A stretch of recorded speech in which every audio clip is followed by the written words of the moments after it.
साधारणतः रोसई पई आमे विभिन्न प्रकार तेल व्यवहार करिथाउ किंतु आपण माने जानिछंती कि केउ तेल आम स्वास्थ्य पई स्वास्थ्यप्रद होइथाय बा केउथिरे कोलेस्ट्रॉल कम रहिथाय। चलंतु जानिपा आजिर वीडियो रे। तेबे सबु तेल अपेक्षा सोरिष तेल हेउची स्वास्थ्य पई अधिक लाभदायक काहेकि ना सोरिष तेल व्यवहार करबा द्वारा अनेक रोगरु मुक्ति मिलिथाय। शुद्ध एवं कच्ची घनी सोरिष तेल रे फैटी एसिड मिलिथाय जहा शरीर रे कोलेस्ट्रॉल वृद्धिरु रक्षा करिपारे साहाय्य करिथाय। हाँ दर्शक बंधु, सोरिष तेल रे protein, minerals, carbohydrate, calorie, vitamin A, vitamin C प्रचुर परिमाण रे मिलिथाय। केवल एतिकी नुहे, सोरिष तेल रे omega 3 fatty acid, vitamin E एवं ओमेगा 5 फैटी एसिड मध्य रहिथाय।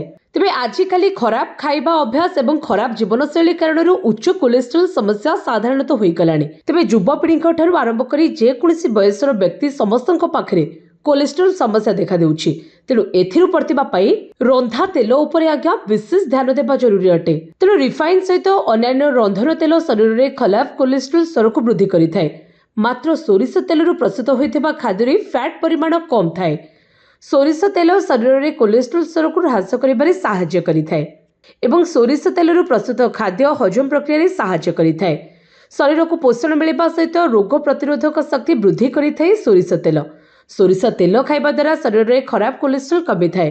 या सहित चर्म जनित समस्या जेपरिक जादू काछु भली रोगरु उपशम मिली थाए। सेबली मधुमेह को मध्य नियंत्रण करिथाय सोरिष तेल।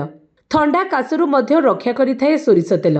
तेणु आपण रोषेई करबा समय रे सोरिष तेल व्यवहार करबा उचित अटे।